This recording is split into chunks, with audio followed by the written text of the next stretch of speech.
Boa noite a todos. Então, vamos começar aqui com os recadinhos.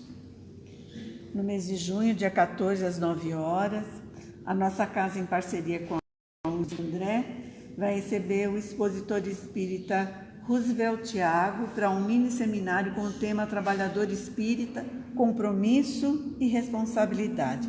Todos estão convidados. Nesse ano, o projeto Leia Mais convida a todos à leitura de Há 2000 anos, obra de Emmanuel, psicografada por Francisco Cândido Xavier. Ambientado na Roma Antiga, o romance retrata uma das existências passadas de Emmanuel, trazendo profundas reflexões sobre orgulho, fé, sofrimento e transformação espiritual à luz dos ensinamentos de Jesus. Os capítulos serão deixados na casa semanalmente para quem tiver interesse. E no dia 29 de agosto, às 14h30, faremos nosso encontro especial para trocar ideias, reflexões e aprendizados sobre a obra. Convidamos também a todos para a comemoração dos 35 anos da nossa Casa Espírita, no dia 30 de junho, às 19h30. Teremos um evangelho cantado com a dupla Ricardo e Eduardo e depois uma confraternização junina com comes e bebes. Quem quiser colaborar trazendo um prato doce ou salgado ou bebida, será muito bem-vindo. Então, acho que esses são os recados, e aqui está falando desse projeto Leia Mais. Eu acho que é super importante a gente ler, não parar de estudar, não parar de ler, porque é isso que faz com que a gente compreenda cada vez melhor essa doutrina que nos guia e nos eleva e nos ajuda tanto na nossa vida, no nosso dia a dia, né? Então não adianta nada a gente só ouvir a palestra, a gente fazer o evangelho, mas não estudar, precisa estudar, né? Quanto mais a gente estuda, melhor a gente fica para lidar com as nossas misérias, né? Bom, então, agora eu vou para a psicografia do dia, que é equilíbrio necessário. O avanço da inteligência humana está subordinado à providência divina. O homem só descobrirá o que já lhe é possível conhecer. Assim, a arrogância intelectual, a vaidade e a prepotência dos que sabem mais das coisas da matéria não os habilitam a se acharem superiores aos demais. Enquanto o amor não se fundir aos cérebros brilhantes, não será possível precaver-se de enganos, principalmente sobre a própria capacidade.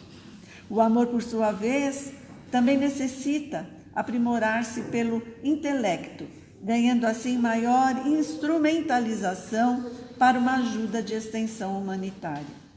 Em vão a sabedoria tentará elevar-se sem que o amor compartilhe seu voo, bem como o amor jamais chegará a Jesus desacompanhado da sabedoria.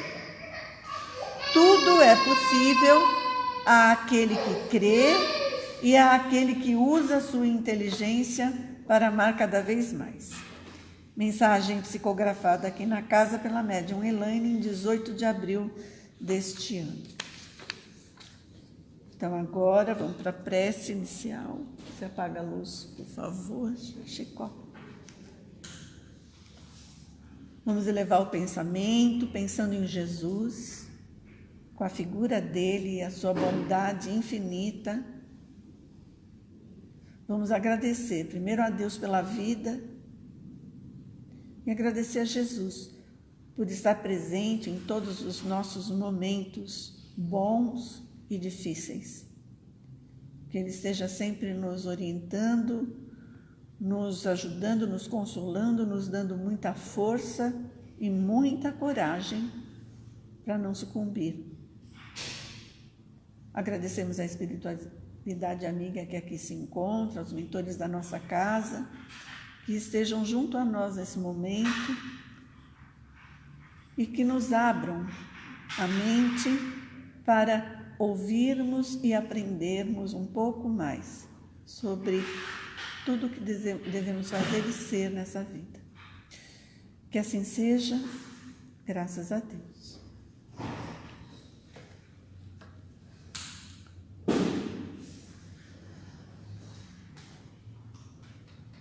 Então vamos lá.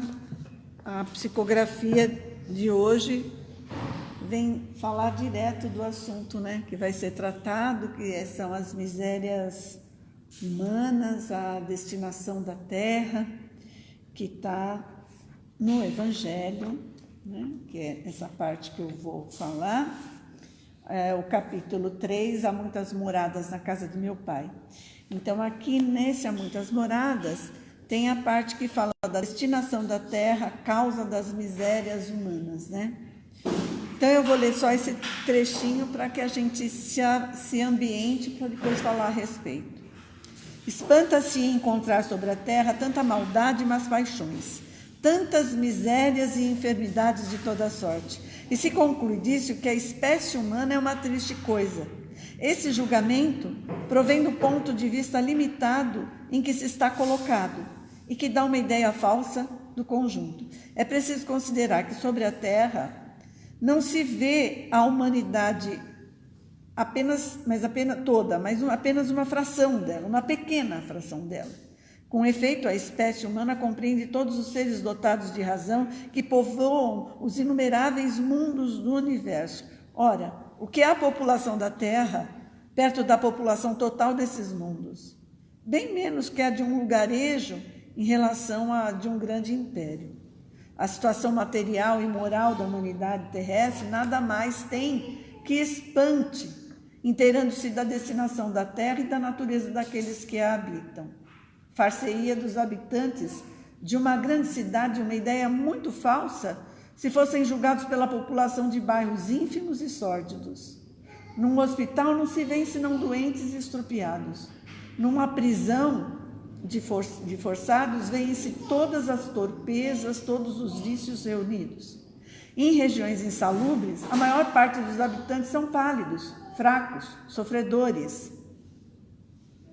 Pois bem, que se figure a terra como sendo um subúrbio, um hospital, uma penitenciária, uma região malsã, porque ela é ao mesmo tempo tudo isso.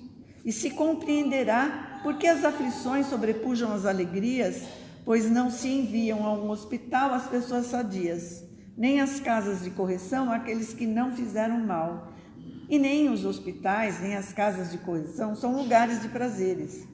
Ora, da mesma forma que numa cidade toda a população não está nos hospitais ou nas prisões, toda a humanidade não está sobre a terra, como se sai do hospital quando se está curado e da prisão quando se cumpre o tempo.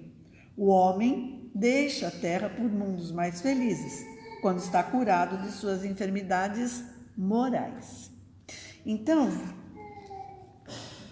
o que é miséria, né? O que seria a miséria? Existem dois tipos de miséria aqui que a gente está falando. Existe uma miséria que é a pobreza espiritual negativa. Qual é a pobreza espiritual negativa? É a ausência de virtudes, de bons pensamentos, de verdadeiros valores humanos. Então, essa é a pobreza negativa. Agora, o que é a pobreza positiva? A pobreza positiva é quando o seu espírito, ele é feito de bondade, de confiança em Deus e de humildade. Então, essa é a pobreza, essa é a miséria, né? Que é a miséria positiva. Então, para que a gente esteja nesse planeta, a gente está buscando essa miséria positiva, né? O que a gente mais tem é a miséria negativa. Ou seja, a gente ainda tem muito que aprender, muito que evoluir, porque a gente tem muitos vícios, a gente ainda tem muita maldade, a gente ainda tem muitos sentimentos que não são os melhores, né? São as nossas más paixões. E às vezes, assim, a gente fica até se sentindo culpado por não conseguir controlar essas más paixões, esses maus sentimentos. mas a gente está nesse planeta que é de provas e expiações. Faz parte desse planeta. A gente não vai conseguir se livrar de todos esses pensamentos, nem de todas essas culpas, nem de todos esses sentimentos, essas más paixões, de uma vez.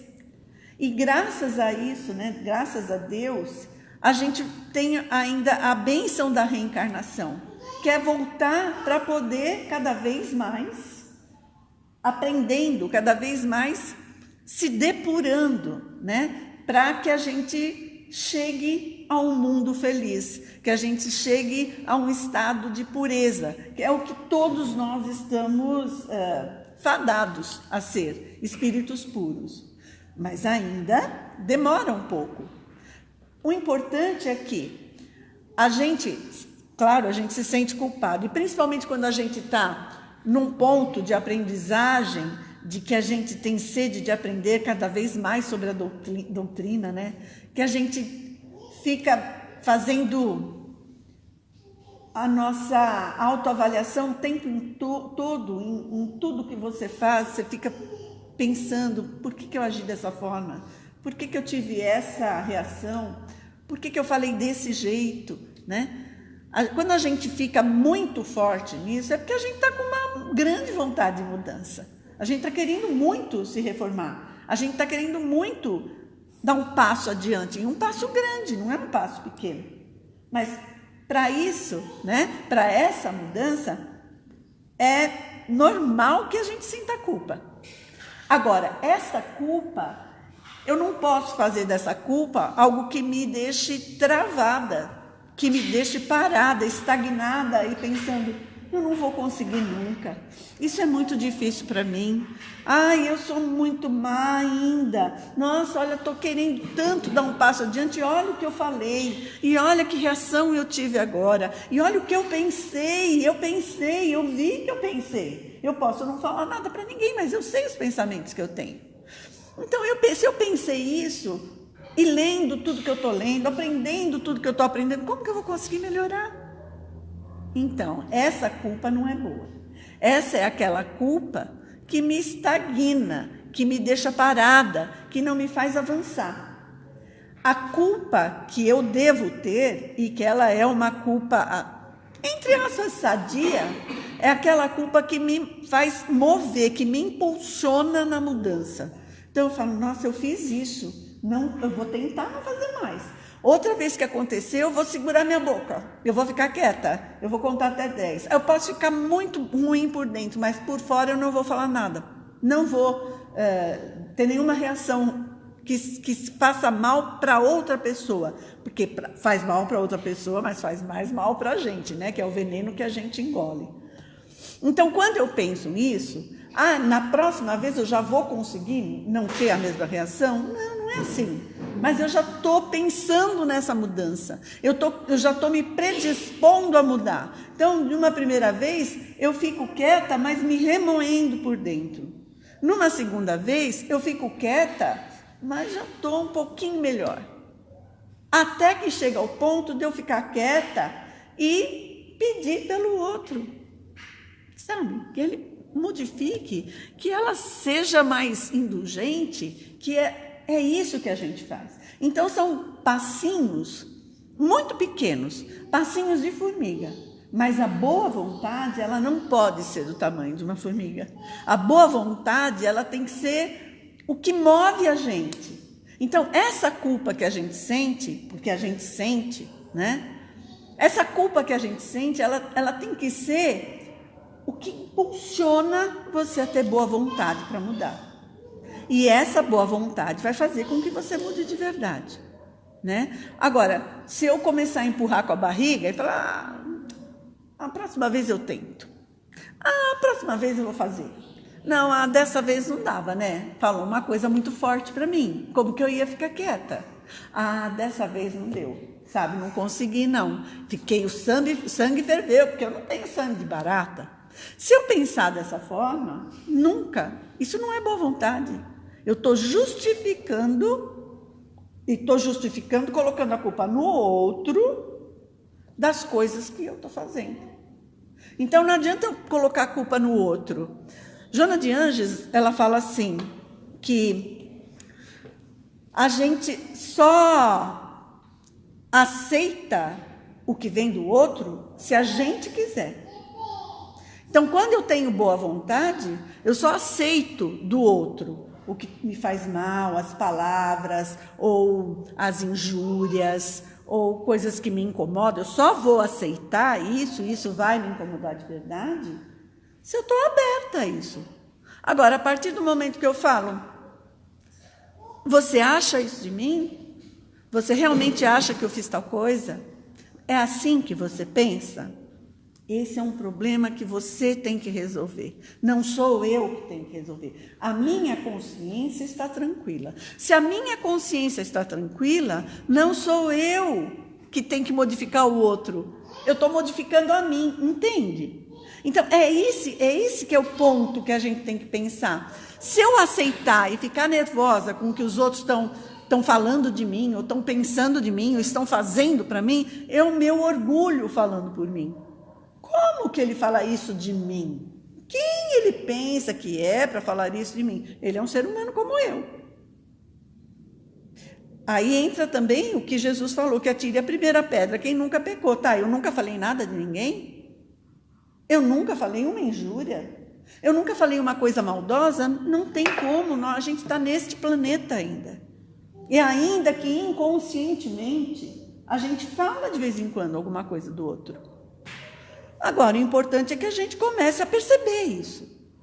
E quando você quer, e quando você tem essa boa vontade em mudar, você vai conseguir se controlar. Você vai conseguir deixar de falar, ao invés de falar alguma coisa que vai maldizer alguém, se cala. Você não consegue falar alguma coisa edificante? Ou do tipo falar, sabe, dá mesmo aquela situação de Poliana. Na minha época de jovem, a gente lia muito o livro Poliana, que eu não sei se vocês conhecem, mas era muito comum as adolescentes lerem Poliana. E Poliana norteou a minha vida e norteia até hoje, é uma coisa incrível, né? Olha, muito bem, porque ela jogava o jogo do contente. Por todas as situações terríveis que ela passou na vida, órfã, foi morar com tias más, aquelas situações bem tristes, né? Ela sempre jogava o jogo do contente. Ela falava, não, eu vou encontrar uma coisa boa nessa situação. E tudo ela encontrava. Toda coisa ruim ela encontrava ao lado bom. Não, mas isso vai servir para eu fazer tal coisa. Ah, mas ela falou assim, então eu tenho que pensar tal coisa. E ela sempre pensava de um lado positivo. Então, eu acho que é esse exercício que a gente tem que fazer na vida. Quando a gente vai falar ou maldizer alguma coisa que alguém, ou como alguém está falando, porque fulano fez isso, você viu que coisa? Mas de repente você não sabe por que ele fez isso. Você não sabe o que aconteceu na vida dele. Ameniza, não bota fogo. Então, essa eu acho que é a melhor forma que a gente pode fazer. Dentro de nós, né, desde a nossa primeira vida, desde quando fomos criados por Deus, Ele colocou na gente a centelha divina. Essa centelha, ela está lá. É como se fosse uma semente que está dentro da gente adormecida. E ela vai, a gente conseguiu sair da pré-história, daquela vida selvagem, primitiva, graças a essa centelha que estava dentro da gente. E hoje a gente só vai conseguir sair dessa situação de muitas paixões ruins, de muitos erros, né? Se a gente deixar essa centelha brilhar, sabe? E como que a gente deixa ela brilhar? Pensando em Deus, pensando nas lições que Jesus veio trazer para a gente. Se a gente vê as lições do Evangelho, a boa nova, é isso que a gente tem que seguir. É fácil? Não, não é fácil. Mas se a gente quiser com verdade, essa centelha, ela vai criando força. Ela vai se iluminando e faz brilhar a nossa luz, que Jesus falou que a gente ia brilhar. E deixai brilhar a vossa luz. Que luz é essa? É essa luz que foi colocada, plantada dentro da gente. Esse é um pedacinho de Deus que está em nós. Então, todos, por mais perverso que seja, tem essa centelha e tem amor por alguém ou por alguma coisa. E se esse amor por esse alguém ou por essa coisa vinga, já é o primeiro passo. Quando a gente vê as coisas ruins que acontecem, né, no país, no mundo, todas as coisas em relação a catástrofes, tragédias, né, a política, dá uma tristeza, não dá? Mas se a gente ficar triste e a gente se colocar em situação de desânimo, a gente só contribui para essa vibração do planeta piorar. Então, se a gente, nesse momento, se colocar numa oração e falar, não, eu confio em ti, isso vai melhorar. E pedir por essas pessoas que cometem coisas terríveis ou que provocam esses acidentes horrorosos. Se a gente começar a pedir por elas, que essa centelha divina brilhe um pouco, germine um pouco nesse coração, alguma coisa vai melhorar. O nosso pensamento vai se juntar, essa vibração que sai do nosso pensamento, que esse pensamento acaba virando matéria, ela vai se juntar com outras pessoas que também pensam assim. Mas o que acontece? Cada vez que a gente vê uma notícia, a gente se coloca em desânimo, em desesperança. Quando que Jesus sempre disse que é para a gente sempre ter esperança. Não ser pessimista. Quando ele dizia, quando ele ia curar, a primeira coisa que ele falava é: você crê, vai e não peques mais. Então, primeiro tem que crer, tem que ter a fé. Mas a fé não é uma fé do milagre, uma fé de uma mágica. Ah, eu vou fazer oração, isso vai acontecer. Não, não é assim. Para que aconteça, precisa da gente, da nossa parte. A gente tem que colocar a mão na massa. A gente tem que fazer por merecer. Então, tudo isso é importante. E cada vez que a gente não dá sentido e não pensa nessa centelha e não deixa ela vingar, as misérias acontecem. Nesse planeta não existe. Jesus falava, os escândalos são necessários, mas ai daquele que provocar o escândalo. Que não seja eu não quero, é isso que a gente tem que pensar. Eu não vou provocar o escândalo, mas neste planeta ainda vai ter muito, porque tem muita gente má ainda. Então eles vão acontecer. E se você precisar desse escândalo para você melhorar, e é incrível, né? Se a gente pensar, quando a vida da gente está boa, nem sempre a gente agradece a Deus, né? Quando a gente acorda de manhã, principalmente na minha idade, quando você acorda sem uma dor, oh meu Deus, por que não agradecer? Tem que agradecer. A gente tem que agradecer a tudo, até as coisas que nos acontecem de ruim. Às vezes uma doença, ela vem para te fazer repensar a sua vida. Então, não adianta. A gente ainda não está num plano que a matéria é sutil, que a gente já pensa só no bem. A gente ainda vai ter um egoísmo, sempre vai ter. Mas que ele seja visto, você se conheça e veja, eu tive essa atitude egoísta, mas eu não quero ter mais. E você vai conseguindo aos poucos mudar. Então, e é importante que a gente pense que aqui é uma escola, mas numa escola, os alunos, eles vão, quem se dedicar mais vai passar. Quem se dedicar menos, vai ser mais difícil passar. Mas, gente, numa escola, não se deveria ficar pensando, você não é igual o fulano, hein? Ele passou em primeiro lugar, você não passou. Não se pode comparar um com o outro. Nossa, você é boa, mas aquele lá é mau. Você fez isso? Mas ela não faz. Não é assim. Já imaginou se Jesus, se Deus fizesse isso com a gente? Não. É uma escola, mas é no sentido que a avaliação é feita de mim comigo mesmo. Então, assim, eu tenho que ver como eu entrei nessa escola e como eu estou saindo. Teve avanço? Eu evoluí em algum aspecto? Então eu vou passar. O que eu não evoluí, eu vou melhorar, vou começar a ver. Então, toda avaliação na vida, ela é feita para fazer com que a gente melhore em relação ao que a gente era, e não em relação ao outro. Nunca.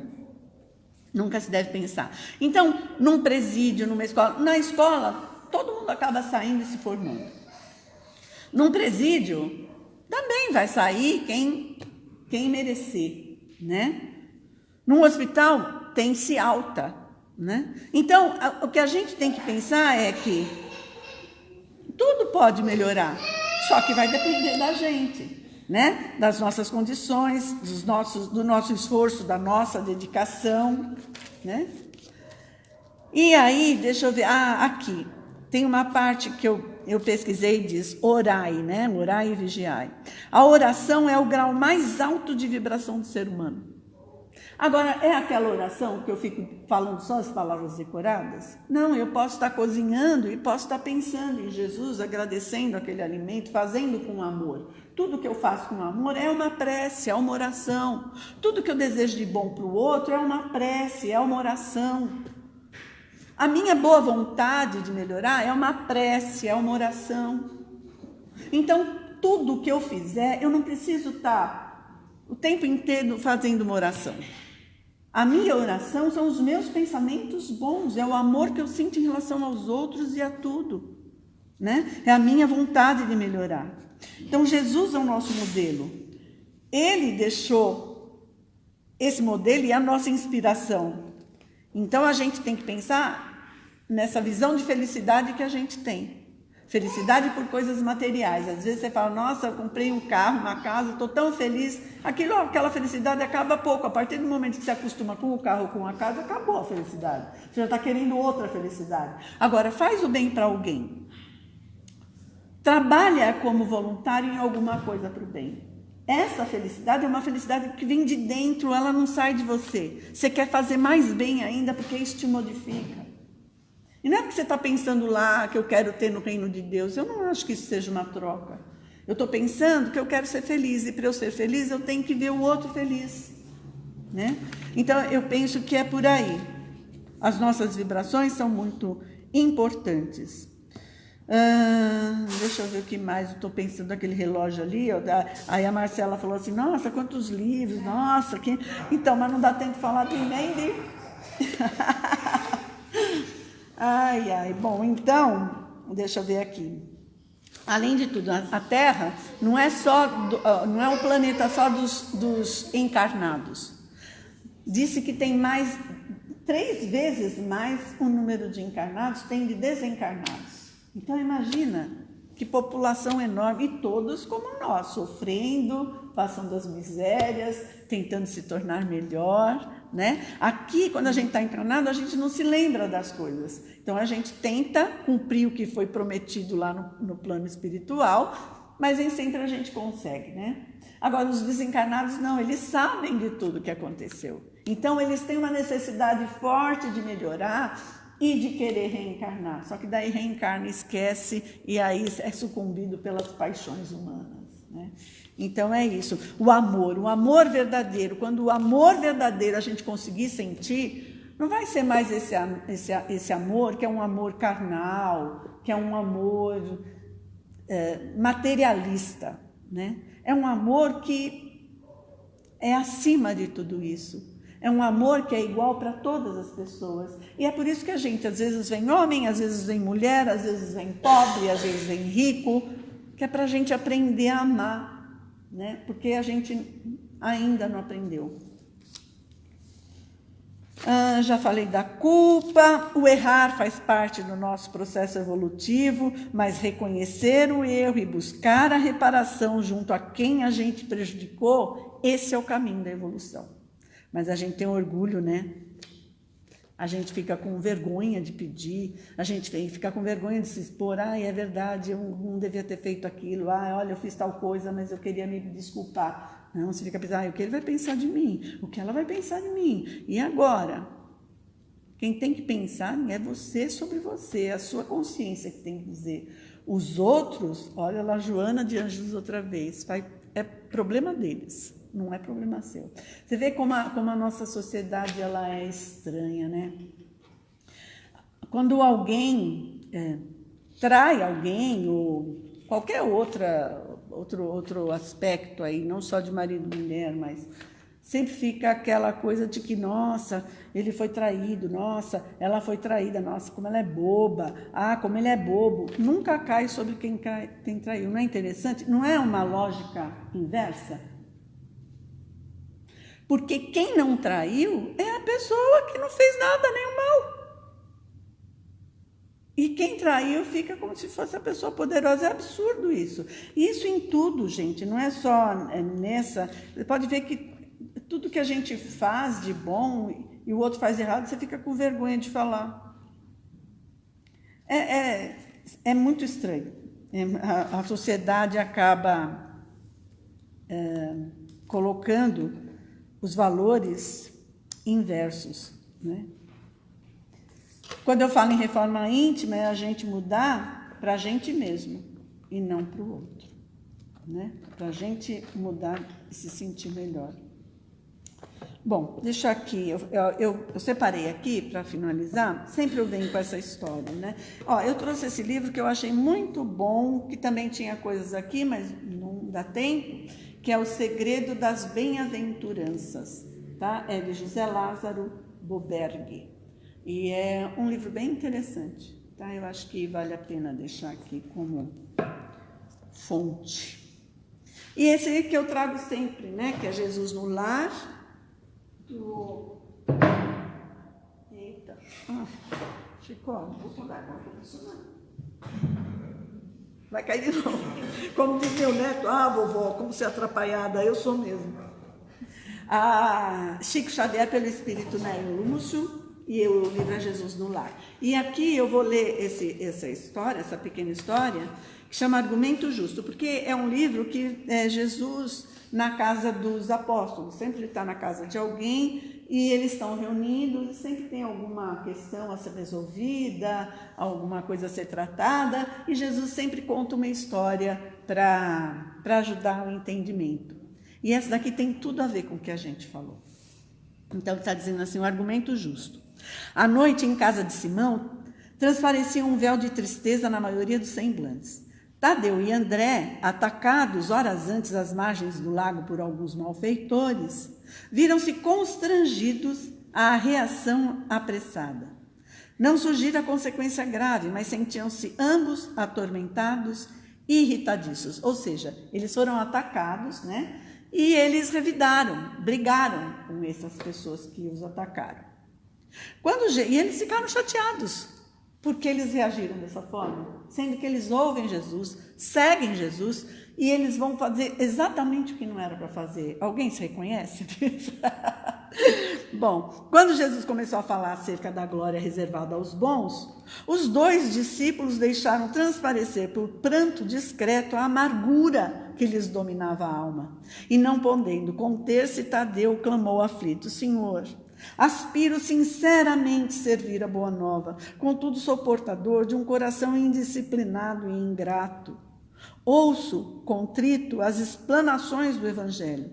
Lá fora, porém, no trato com o mundo, num passo de um espírito renitente no mal. Eu lamento. Mas como trabalhar em favor da humanidade nessas condições? Embargando-lhe a voz, se adiantou André, alegando choroso. Mestre, que será de mim?